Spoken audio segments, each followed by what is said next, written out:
नमस्कार बच्चों। हमने पिछली क्लास में चैप्टर शुरू किया था इलेक्ट्रिक फील्ड एंड चार्जेस। हमने काफी टॉपिक्स को कवर कर लिया था। आज फिर हम आगे बढ़ रहे हैं और जो टॉपिक्स हम कवर करने वाले हैं वो हैं अपने concept of equilibrium, equilibrium of suspended charges और साथ में है सुपरपोजिशन प्रिंसिपल। यही नहीं, लास्ट में हम हमेशा की तरह जो है वो क्वेश्चंस भी लगाएंगे। तो चलिए आए शुरू करते हैं हमारा चैप्टर। सबसे पहला जो टॉपिक है वो अपना है concept of three charges in equilibrium. अगर हमें इक्विलिब्रियम कंडीशन देखनी हो और दोनों चार्जेस हमारे सेम पोलैरिटी के हो तो जो थर्ड चार्ज हम बाहर से लेकर आएंगे वो हमेशा रखा जाएगा इनके बीच में। अगर यहां पर देखो तो मैग्नीट्यूड इन दोनों चार्जेस का सेम है, इसलिए जो थर्ड चार्ज हम लेकर आए, लेट अस सपोज हम लेकर आए प्लस क्यू, तो वो जो चार्ज है वो रखा जाएगा इनके मिड में। चार्ज मिड में इसलिए रखा गया क्योंकि यहां पर जो दोनों चार्जेस हैं उनके मैग्नीट्यूड जो है वो अपने क्या है, सेम है, जिसके कारण ये जो चार्ज है प्लस क्यू वो अपना किस में आ जाएगा, इक्विलिब्रियम में आ जाएगा। अगर मुझे ये देखना है कि वो स्टेबल इक्विलिब्रियम है या अनस्टेबल इक्विलिब्रियम है तो उस कंडीशन में मुझे इस चार्ज को थोड़ा सा डिस्प्लेस करना पड़ेगा। अगर मैं इस पॉजिटिव क्यू चार्ज को थोड़ा सा इधर की तरफ डिस्प्लेस करूं तो ये मेरा इस जगह पर आ चुका होगा प्लस क्यू, और मैं इसको वापस से छोड़ दूं तो इस चार्ज के कारण इसके ऊपर कुछ ना कुछ फोर्स ऑफ रिपल्शन लग रहा होगा, जिसके कारण वापस वो अपनी जगह पर आ जाएगा। अगर चार्जेस डिस्प्लेस करने के बाद में वापस अपनी जगह आ जाए तो इसको अपन कहेंगे कि ये किस तरीके का इक्विलिब्रियम है, ये अपना स्टेबल टाइप ऑफ इक्विलिब्रियम है। इसलिए मैंने यहां पर लिखा ये कौन सा है, ये है अपना स्टेबल इक्विलिब्रियम। ये कंडीशन हमें हमेशा याद रहनी चाहिए। ठीक है, फिर बढ़ते हैं अपन आगे। अगर मान लीजिए मैंने जो मिड में चार्ज है इस बार प्लस क्यू ना लेकर मैं कोई दूसरा चार्ज लेकर आया होता और वो मैं रखता कोई है अपना माइनस क्यू, तो वो जो माइनस क्यू चार्ज है वो वापस से मुझे कहां रखना पड़ेगा, वो चार्ज मुझे इन दोनों के मिड में रखना पड़ेगा, क्योंकि यहां जो ये दोनों चार्जेस हैं उनके मैग्नीट्यूड सेम है। मैग्नीट्यूड सेम है, इसके कारण जो ये चार्ज है वो मेरा कहां रखा जाएगा, अगर उसे इक्विलिब्रियम में आना है तो उसे मिड में रखा जाएगा। फिर से चीज समझे, अगर हम समझे कि ये स्टेबल इक्विलिब्रियम होगा या अनस्टेबल इक्विलिब्रियम होगा तो अगेन मुझे इसको थोड़ा डिस्प्लेस करना पड़ेगा। अगर मैंने यहां पर इसको डिस्प्लेस किया तो डिस्प्लेस करने पर ये जो माइनस क्यू चार्ज है वो मेरा इस जगह आ चुका होगा। अगर मैं अब इसको छोड़ूं तो ये वाला जो चार्ज है इसको अट्रैक्ट कर रहा होगा, विच मींस ये वापस से अपनी जगह पर नहीं जा पाएगा। इस कारण जो अपना माइनस क्यू चार्ज है वो अब मेरा किस कंडीशन में हो गया, वो मेरा अब अनस्टेबल इक्विलिब्रियम में हो गया। आई होप ये जो बेसिक सी कंडीशन है वो आपको समझ में आई हो। फिर से चीज समझे, अगर हमारे चार्जेस सेम इन मैग्नीट्यूड रहे और सेम इन पोलैरिटी रहे तो जो थर्ड चार्ज आएगा अगर उसे इक्विलिब्रियम में होना है तो वो उनके मिड में लाई करेगा। अगर सेम मैग्नीट्यूड का नहीं है तो जरूरी नहीं है कि वो मिड में लाई करे, वो कहीं भी लाई कर सकता है। कहां लाई करेगा उसको अब भी अपन आगे समझेंगे। थोड़ा आगे बढ़ते हैं और इस कॉन्सेप्ट को फिर से समझते हैं। अगर मैं यहां पर दो चार्ज फिर से ले लूं और इस बार मैंने माइनस क्यू लिए, तो अभी अपन ने समझा था अगर माइनस माइनस विच मींस दोनों चार्जेस अपने सेम पोलैरिटी के हुए तो जो थर्ड चार्ज आएगा उन्हें इक्विलिब्रियम होने के लिए इनके बीच में ही आना पड़ेगा। अगर उन दोनों का मैग्नीट्यूड सेम है तो जो भी थर्ड चार्ज अपना आया, let us suppose plus Q आया, तो वो इक्विलिब्रियम में उनके मिड पॉइंट पर हो जा रहा होगा। विच मींस अगर मैं ये चेक करूं कि ये स्टेबल इन नेचर है या अनस्टेबल इन नेचर है तो इस चीज को फिर से समझे। अगर मैं इस पॉजिटिव चार्ज को थोड़ा सा इधर की तरफ डिस्प्लेस करूं तो ये इस जगह पर आ जा रहा होगा, और मैं इसको वापस से छोड़ूं तो छोड़ने के बाद होगा क्या, ये नेगेटिव है, ये पॉजिटिव है, जिसके कारण ये अट्रैक्ट होगा इधर की तरफ। सिंस ये अपनी जगह वापस नहीं जा पाया इसलिए ये जो इक्विलिब्रियम हुआ वो मेरा कैसा इक्विलिब्रियम हुआ, अनस्टेबल इक्विलिब्रियम हुआ। आई होप अनस्टेबल और स्टेबल कंडीशन आप समझ पा रहे हो। अगर डिस्प्लेस करने के बाद में वापस अपनी जगह आए तो स्टेबल, अगर नहीं आ पाए तो वो अपना कौन हुआ, तो वो अपना अनस्टेबल हो गया, जैसे आपने यहां देखा। फिर समझें, अगर आप इस एग्जाम्पल में देख रहे हैं तो दोनों ही जो चार्जेस हैं उनकी पोलैरिटी सेम है, जिसके कारण जो थर्ड चार्ज मेरा आएगा उन्हें अगर इक्विलिब्रियम में होना है तो मुझे उनके बीच में रखना पड़ेगा। सिंस इनके मैग्नीट्यूड सेम है, इसलिए जो रखा गया तीसरा चार्ज है वो इनके मिड में रखा जाएगा। और इस बार अगर मैं माइनस क्यू चार्ज लेकर आया तो वो इक्विलिब्रियम में तो रहेगा, लेकिन स्टेबल है या अनस्टेबल है उसको चेक करने के लिए हम उसे वापस से क्या करेंगे, डिस्प्लेस करेंगे। मैंने इसको इधर की तरफ डिस्प्लेस किया, लेट अस सपोज वो इस जगह पर आ गया। अब यहां पर ये नेगेटिव है, ये नेगेटिव है, तो ये रिपेल करेगा। रिपेल करने के कारण ये वापस से अपनी जगह पर चल जाएगा, विच मींस ये किस तरीके का इक्विलिब्रियम है, ये अपना एक स्टेबल इक्विलिब्रियम है। तो जब भी आपको दो चार्जेस सेम पोलैरिटी के हों और थर्ड चार्ज को इक्विलिब्रियम में लाने के लिए रखेंगे तो हमेशा वो जो थर्ड चार्ज है वो उनके बीच में रखा जाएगा। मिड में इसलिए आया क्योंकि इन दोनों का जो मैग्नीट्यूड है वो अपना सेम है, इसलिए हमने वहां पर मिड में रखा। अगर सेम मैग्नीट्यूड नहीं होता तो इक्विलिब्रियम तो इनके बीच में ही होता, लेकिन इस बार मिड पॉइंट पर नहीं होता। उसका कंडीशन हम थोड़ी देर में पढ़ेंगे। चलिए आगे पढ़ते हैं और सबसे अच्छा एग्जाम्पल लेते हैं जो कि है अपना क्वेश्चन 5th और 6th। बेटा, अगर अपने दोनों चार्जेस सेम इन मैग्नीट्यूड हो और सेम इन पोलैरिटी हो और सारे चार्जेस पर अगर हमें नेट फोर्स 0 चाहिए हो तो बाहर से जो थर्ड चार्ज आएगा उसका मैग्नीट्यूड यहां रखे गए चार्ज के 1/4 होना चाहिए, साथ ही साथ में इनकी जो पोलैरिटी है उसका उल्टा होना चाहिए। तो यहां पर दोनों चार्जेस सेम पोलैरिटी के हैं, इसलिए इसको इक्विलिब्रियम में होना होगा। तो हम लाकर तो कहां ही रखेंगे, लाकर तो हम इनके बीच में ही रखेंगे। तो इसलिए लाकर मैंने इनके बीच में रखा।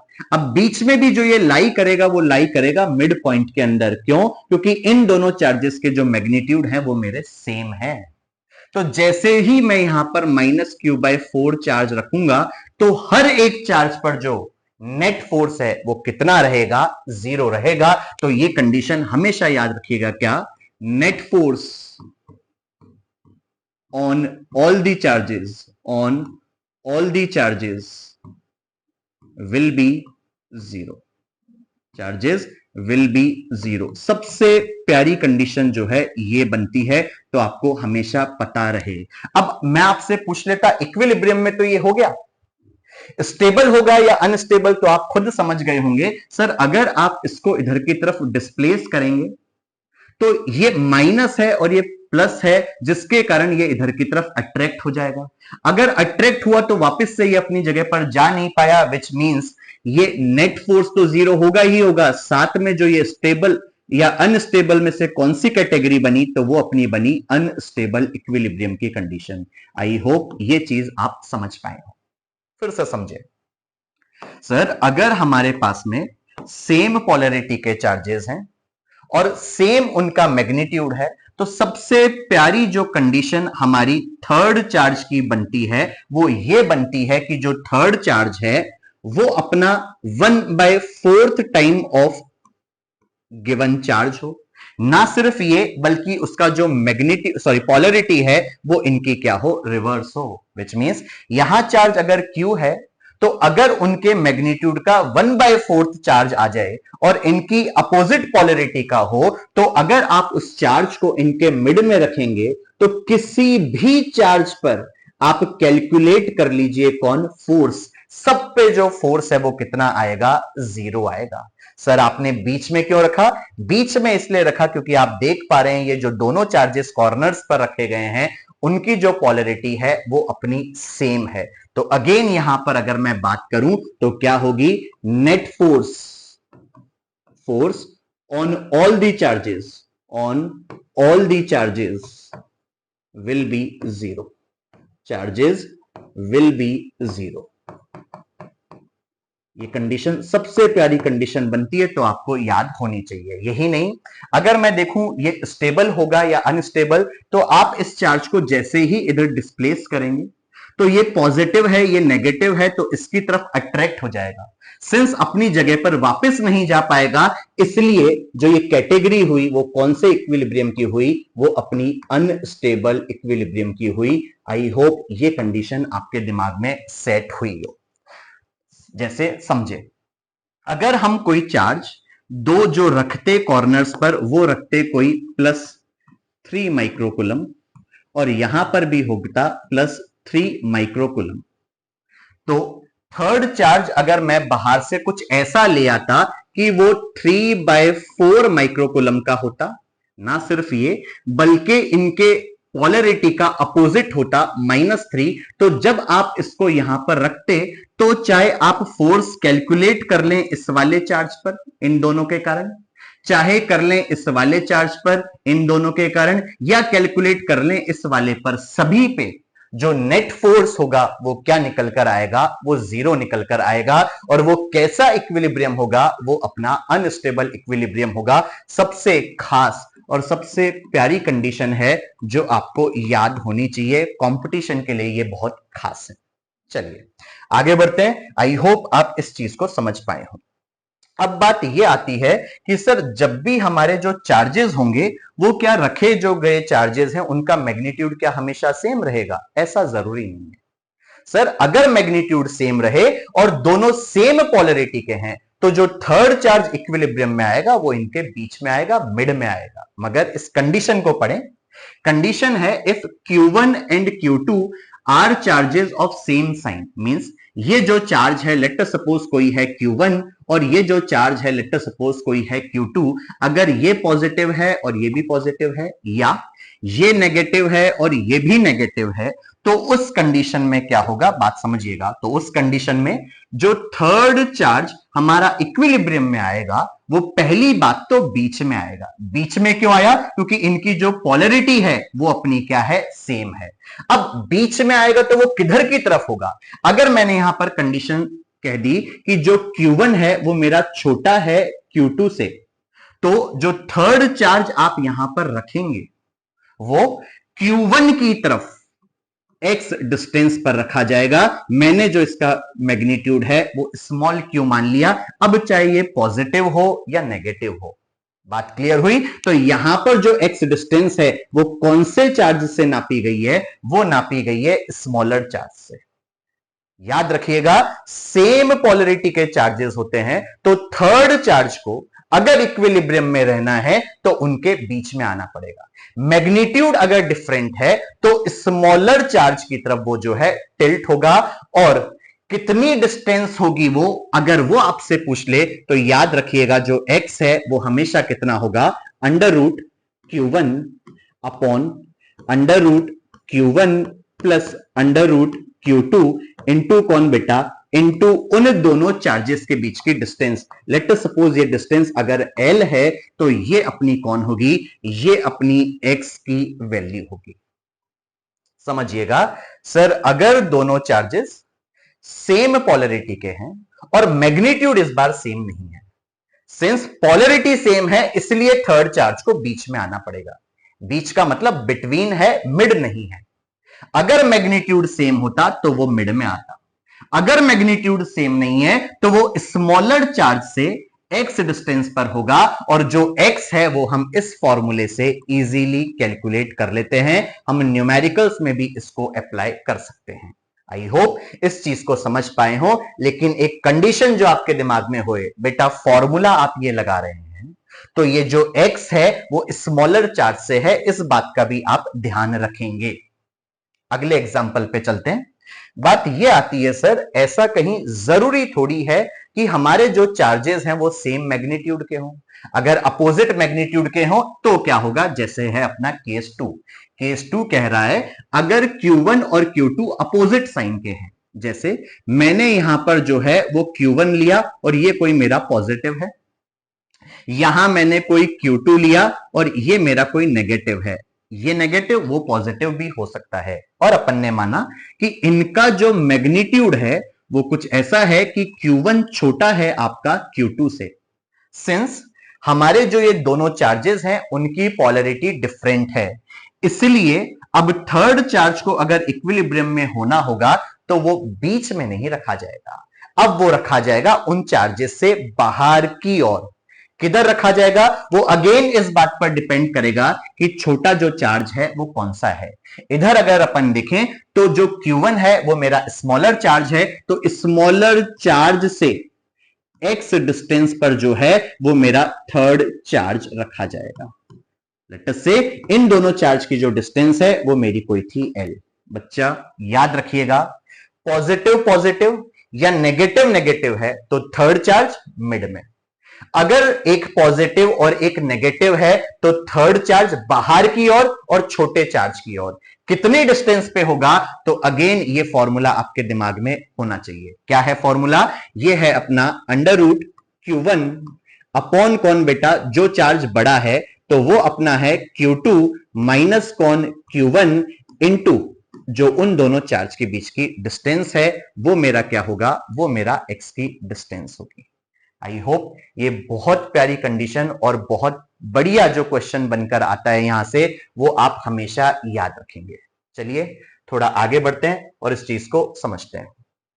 बेटा अगली जो कंडीशन है वो कंडीशन है equilibrium of suspended point charges. बेटा अगर जो चार्जेस हैं वो कोई थ्रेड से मेटेलिक बॉल जो है वो अपन ने ली जो कि चार्ज्ड अप है, उनको अगर मैं वर्टिकल से किसी एंगल पर इंक्लाइन कर दूं तो कहां पर उनका इक्विलिब्रियम पॉइंट बनेगा वो हम यहां पर देखने वाले हैं। जैसे बात समझिए, ये मैंने कोई एक दीवार ली और इस दीवार से वर्टिकल से कोई एंगल बनाते हुए हमारी जो मेटेलिक बॉल है वो यहां पर सस्पेंडेड है, कोई वर्टिकल से वो एंगल बना रही है थीटा।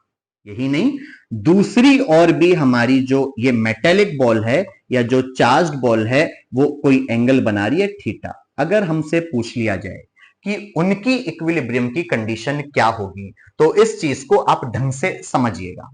अगर मैं यहां पर ऑब्जर्व करूं तो आई होप आप समझ पा रहे होंगे, अगर सेम पॉलरिटी के चार्जेस हैं या स्फेरिकल बॉल्स हैं तो ये दोनों कुछ ना कुछ force of electrostatic repulsion exert हो रही होगी, जिसलिए इधर की तरफ इस पर लग रहा है कोई Fe।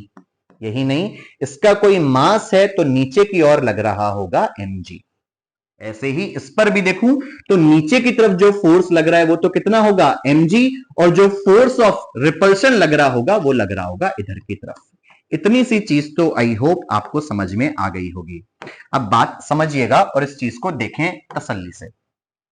सर ये अपनी सस्पेंडेड है कोई थ्रेड से, तो थ्रेड पर इसके कारण कुछ ना कुछ टेंशन लग रहा होगा जिसकी डायरेक्शन है ये। अब अगर मुझे इस टेंशन के कंपोनेंट्स ब्रेक करने पड़े तो शायद आप समझ पा रहे हो कि मैंने इसको यहां पर देखा तो ये एंगल थीटा है तो ये वाला भी हुआ मेरा थीटा। जिससे एंगल थीटा बनता है वो अपना कौन सा कंपोनेंट होता है? वो अपना होता है टेंशन का कॉस थीटा, और उसके परपेंडिकुलर डायरेक्शन में जो हुआ वो मेरा हुआ टेंशन का साइन थीटा। अब हम देख रहे हैं इक्विलिब्रियम की कंडीशन, तो हॉरिजॉन्टल और वर्टिकल जो फोर्सेस हैं वो हम इक्वेट कर लेंगे। अगर मैं यहां पर हॉरिजॉन्टल फोर्स ऑब्जर्व करूं तो आप खुद समझ पा रहे होंगे ये अपना हुआ Fe इज इक्वल टू हुआ T साइन थीटा। ऐसे ही अगर मैं वर्टिकल देखूं तो यहां से mg जो है वो मेरा इक्वल हुआ कितने के? T cos थीटा के। अगर हमसे ये पूछ लिया जाए कि बताएं ये जो एंगल है वो मेरा कितना होगा, तो आप साफ निकाल पा रहे हो। अगर मैंने 1 को और 2 से डिवाइड किया तो t से t कैंसिल आउट हो गया, साइन अपॉन जो cos है वो मेरा हो गया tan थीटा, और ये tan थीटा मेरा किसके बराबर हो गया? Fe अपॉन कौन? mg।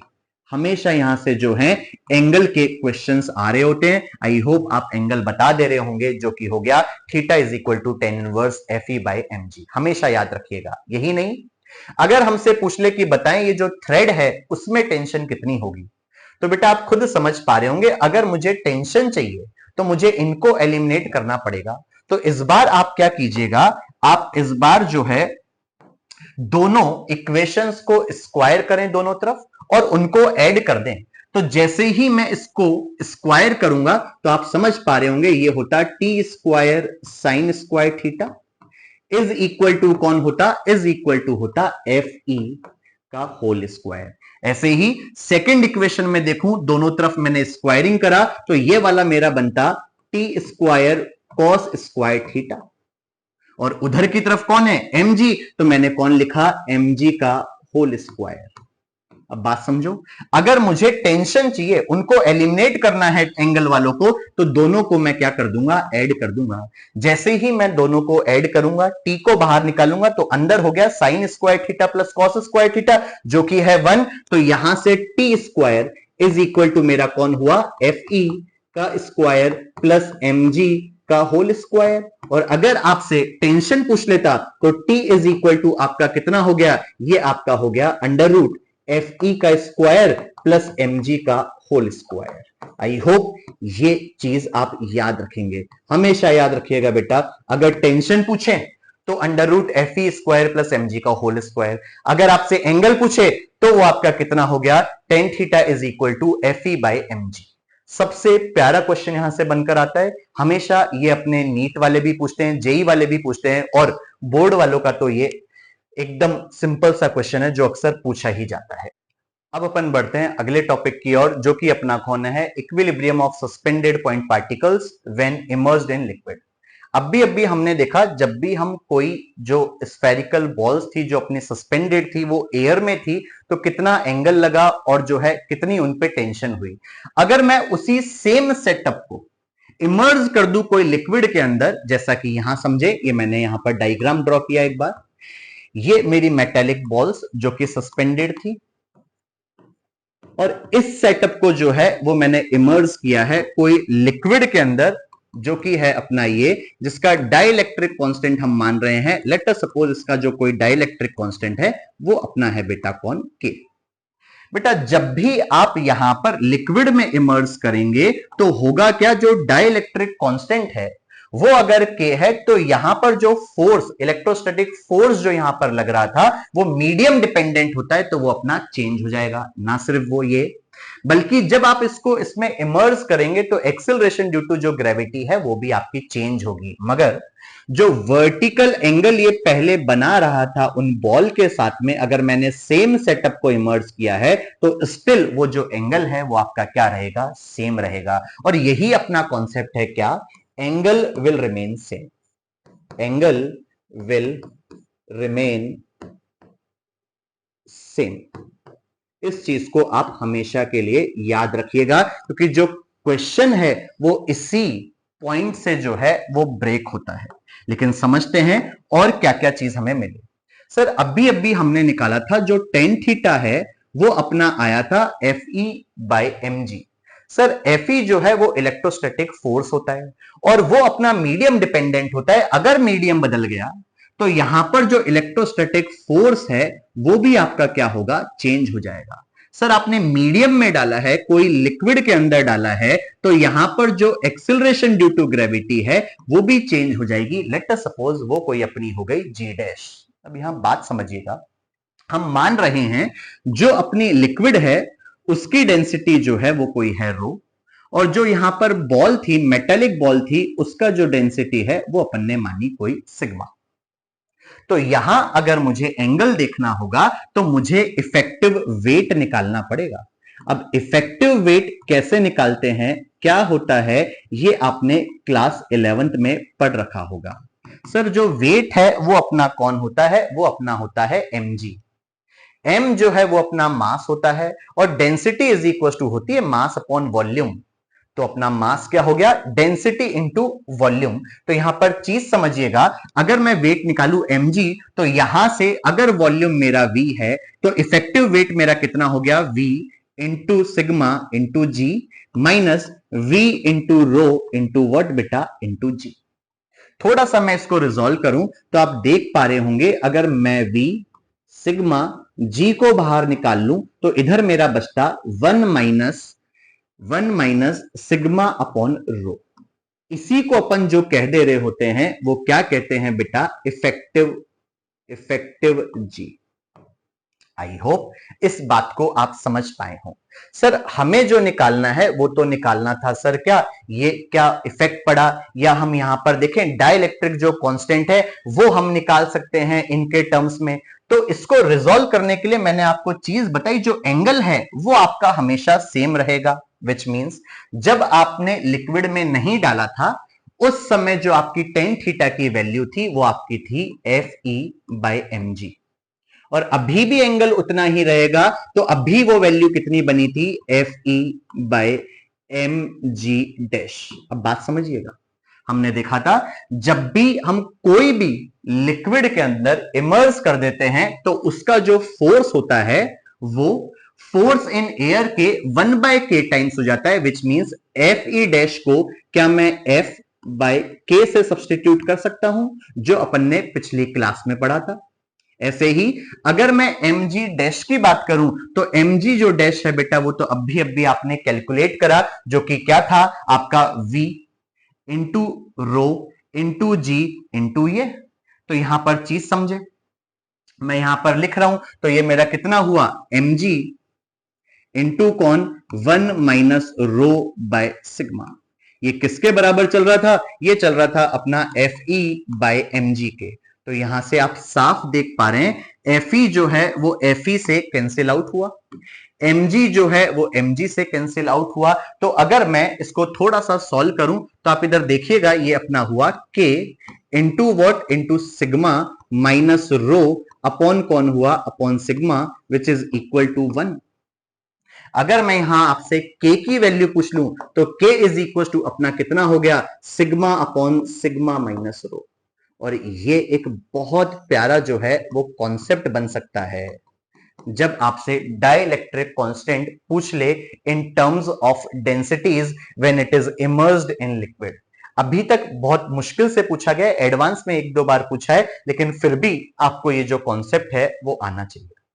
कुछ नहीं करना है, आपको जो एंगल है वो दोनों को क्या कर देने हैं, इक्वेट कर देने हैं। आई होप इस कॉन्सेप्ट को आप समझे हो। आगे बढ़ते हैं, अब देखते हैं अपना जो टॉपिक है वो है सुपरपोजिशन प्रिंसिपल।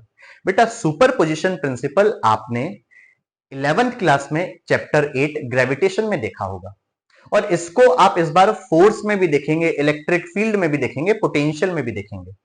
बेटा सिर्फ सुपरपोजिशन प्रिंसिपल की अगर अपन बात करें तो इसका मतलब होता है आप इंडिविजुअल चीज को कैलकुलेट करें और नेट देने के लिए उनको सम अप कर दें। अगर वेक्टर क्वांटिटी है तो वेक्टरिकली सम करेंगे, और स्केलर है तो उसको आप स्केलर मींस डायरेक्ट मैग्नीट्यूड को आप क्या कर देंगे, सम कर देंगे। चीज समझे, जैसे लेट अस सपोज अपने पास में कोई एक चार्ज है क्यू नॉट, और स्पेस में जो चार्ज है वो रखा गया है, कोई अपने पास में है Q1, कोई है Q2, कोई है Q3, और ऐसे करते करते मैंने मान लिया लेट अस सपोज आपके पास में n नंबर ऑफ चार्जेस हैं। बेटा अगर दो सेट ऑफ चार्जेस होते तो आप इलेक्ट्रोस्टैटिक फोर्स अब तक निकाल रहे थे वैसे ही आप डायरेक्ट निकाल देते, क्या, कि Q1 Q2 अपॉन उन दोनों के बीच की डिस्टेंस का स्क्वायर। अभी भी आप वैसे ही करेंगे, जो ये दोनों हैं उनके बीच की अगर डिस्टेंस मैं R01 मान लूं, इनके बीच की डिस्टेंस अगर मैं R02 मान लूं, और ऐसे ही 3 वाले के बीच में मैं R03 मान लूं, और nth वे के बीच में अगर मैं डिस्टेंस R0n मान लूं, तो सुपरपोजिशन प्रिंसिपल कहता है जो इंडिविजुअल सेट ऑफ चार्जेस हैं, जैसे इन दोनों पर अगर अपन देखें तो इनका फोर्स कैलकुलेट कर लें, फिर इन दोनों का फोर्स कैलकुलेट कर लें, फिर इन दोनों का कर लें, और फिर इन दोनों का कर लें, और उनका क्या कर दें, वेक्टरिकली सम कर दें। आप सोच रहे होंगे सर इन दोनों में फोर्स नहीं लगेगा क्या? बेटा जो मैं फोर्स है वो मैं इस चार्ज पर कैलकुलेट कर रहा हूं, तो यहां पर नेट फोर्स किसके ऊपर, ऑन क्यू नॉट कितना हो जाएगा सर, पहले हम निकालेंगे individual force. Let us suppose Q not और Q1 के बीच में जो फोर्स होता वो आपका F01 होता, वेक्टर क्वांटिटी है तो वेक्टरिकली आप उसे निकालेंगे। ऐसे ही Q2 और Q नॉट के बीच में कोई फोर्स होता आपका F02 वेक्टर, ऐसे ही 3 और नॉट वाले के बीच में होता F03 वेक्टर, और ऐसे करते करते nth वाले के बीच में होता आपका कोई F0n वेक्टर। तो अगर नेट फोर्स आपको इसको देना होता तो आप उसको क्या कर लेते, ना सिर्फ सम करते बल्कि उसे वेक्टरिकली क्या करते, सम करते, और उसका जो नेट फोर्स है वो निकल कर आ जाता। बिल्कुल परेशान मत होइएगा, इंडिविजुअल फोर्स आप कैलकुलेट करते जाएं और नेट फोर्स अगर आपने निकालना है तो उनका एल्जेब्रिक सम कर दीजिए। बेसिक सा कॉन्सेप्ट है, आई होप आप इस चीज को समझ पा रहे हो। बेटा वेक्टरिकली सम उन क्वांटिटीज का करते हैं जो वेक्टर्स हों। अगर स्केलर हो, जैसे आप आगे टॉपिक पढ़ेंगे पोटेंशियल, तो उनको आप डायरेक्ट ऐड कर देंगे। चलिए आज के लिए इतना ही रखते हैं, फिर अगली क्लास में अपन लगाएंगे जो भी आज अपन ने पढ़ा उनके रिलेटेड क्वेश्चंस। तब तक के लिए अपनी और अपनी फैमिली का ध्यान रखें। फिर मिलेंगे अपनी अगली क्लास में। तब तक के लिए इस वीडियो को बार बार देखिए, जो भी अपन ने कॉन्सेप्ट्स पढ़े उनको रिवाइज कीजिएगा। फिर मिलेंगे अपनी अगली क्लास में। तब तक के लिए good bye, take care, have a nice day. और याद रखिएगा, वीडियो को लाइक शेयर करना बिल्कुल ना भूलें। और अगर आपने अभी तक सब्सक्राइब नहीं किया तो प्लीज सब्सक्राइब भी करें। Thank you, God bless you.